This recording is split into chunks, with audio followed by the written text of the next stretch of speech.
Good afternoon, Equinix fans, and welcome back to San Jose, California. We are here at Nvidia GTC. My name is Savannah Peterson.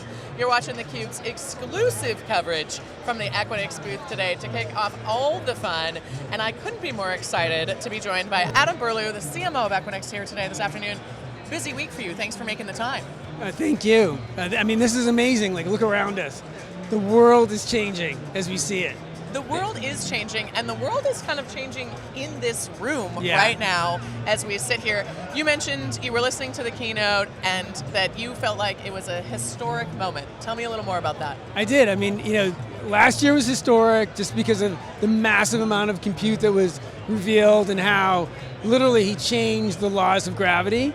Yeah. This year, really changing and addressing the problems of AI, so that AI becomes real for you and me in terms of self-driving cars, robots, you name it, and seeing how they do that was just fantastic. It is fantastic, and I'm really glad that you brought up the moment AI becomes real for the rest of us, essentially. When the humans get to interact with the tech. It's the beat I cover at theCUBE, and it's, I think that's so important because we talk a lot about hypothetical use cases or agentic AI within customer service or something like that. And yes, that's touching real people, but there's so much more to it than that. And I feel like the keynote today gave us a bit of a preview of all the different ways in which everyone in our lives, not just the nerds, are going to touch the tech. Talk to me a bit. You and Nvidia have been working together for a long time to build best-in-breed solutions. Talk to me a little bit about the partnership and why it's such a good match. Well, the partnership is spectacular because, as he said in the keynote, first it's all about scaling up. And so, and what was super cool was he talked about sort of becoming more efficient in doing that, and basically flops per kilowatt, if you will. And so, how do you do floating decimal point calculations? I know, I was going to say just the math on that alone is a fun game. When you're talking a billion, right? Yeah. An exaflop, that's just crazy. But all that aside, we're that AI-ready data center. And so where else do you put that 30,000-pound machine, get power, and we're experts at finding power, and put cooling to cool those machines at scale? And from a global perspective, we're the place to do it. And so that's an amazing partnership. And then you add on top of that, all of the customers that are already deployed and want AI, and the enterprises, the networks, the virtual experiences, the ad exchanges, the financial exchanges, the banks. Everybody. Everybody needs it. Yeah. And there's so many problems that they're trying to solve, and Equinix is the place to do it. So you mentioned that you're an AI-ready data center. We know what that means at theCUBE, but I'm curious, just in case the audience doesn't, what exactly does that mean, and how is that such a unique differentiator for Equinix? Yeah, I think it's really, just a few simple things. Number one, you got to have the power, right? And power, as Jensen pointed out, is a rare commodity, and so we've been great for the last 26 years of finding it. It's not that it's not a hard thing to do. It's just that we're really skilled at it. The second thing is building the right data center. Data center that can handle the cooling requirements, has the liquid cooling, and really, is built to the standard that handles those giant machines. And then lastly, the third thing is, you got to connect it to something. So all the networks in the world that matter are inside Equinix, and attached to our global footprint with the 36 countries, every continent, and we're truly outside of the hyperscalers, truly the only global data center. Yeah, let's talk about that for a second. I mean, the ecosystem here is so critical in this particular technological transformation. None of us are doing it alone. What is it that is so critical about the partnerships that you have with both NVIDIA, but also with HPE and Dell and some of the other big players in the space? Yeah, it's really the same thing, right? Dell needs a place to put their AI factory, HP, same thing. And people are going to decide what machine they want to use based on their historical relationships, their exact needs. And so being able to support all of them is really sort of the value that we bring. It's not about just one provider. And then even on top of it, a lot of the GPU clouds right? The CoreWeaves of the world are located inside of Equinix. And so if you want to use a GPU cloud and a data factory by Dell, you have the ability to use both of them or do it in the cloud. And so you could have this multi-cloud hybrid infrastructure that really can only be achieved around the globe at Equinix. That's pretty compelling. It's no wonder you're best in breed and everyone's so excited about you. It's no wonder Tony was just glowing, and I know that news that came out earlier today was really thrilling. You have the opportunity to see the conversations across industry, across verticals, and honestly at a few different levels of scale, beyond even just the hyperscalers. What are some of the trends you're seeing in the market right now? What's going on? Yeah, it's fascinating because you also heard Jensen talk about agentics and agents. And so really what people are trying to do is solve their workflow issues across different services. Right? And so whether it's a Salesforce agent or a ServiceNow agent, on the one hand, you see all of those services deployed inside of Equinix, but at the same time, what you and I are trying to solve in our day-to-day work is how do I ask the right questions and get answers across all of those services? Yeah. So those agents sort of become the glue across services.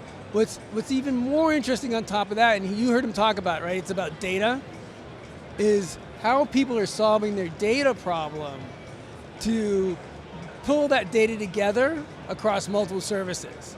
And so what we're seeing is a lot of people centralizing their data inside Equinix to then use different AI factories, leverage agents that are the glue across both the services and the data.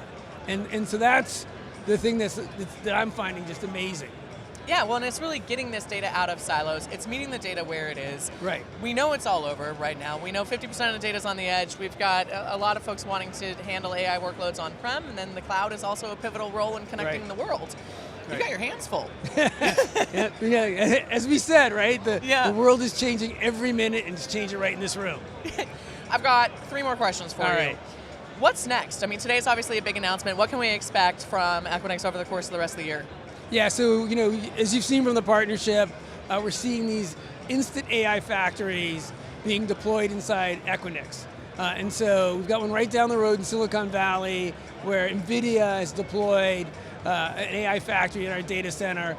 And so that ability to use an AI factory managed service is what's next, so that not everybody has to build their own AI factory.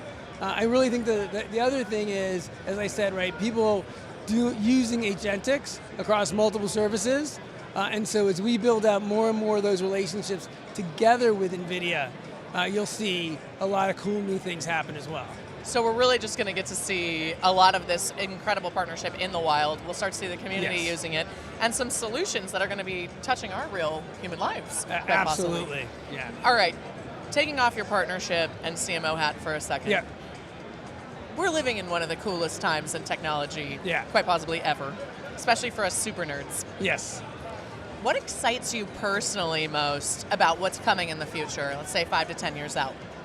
Yeah, so I actually started as a programmer when I was 14. Oh my gosh. And that was a really long time ago, so talk about a super brain over here. We won't say that I was programming in BASIC, but all that aside, right, the thing that just excites me is how we're going to solve problems, right? And as you get older, solve health problems, make our lives richer, and do things like, not have to drive a car, right? Just go for a ride.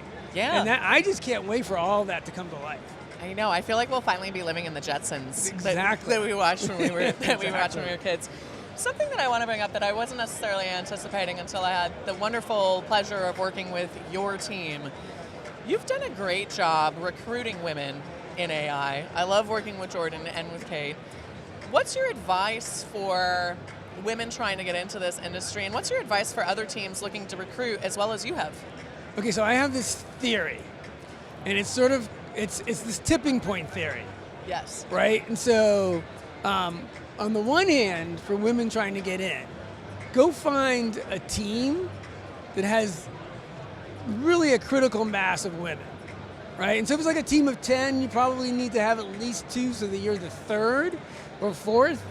to get over that tipping point where people feel comfortable.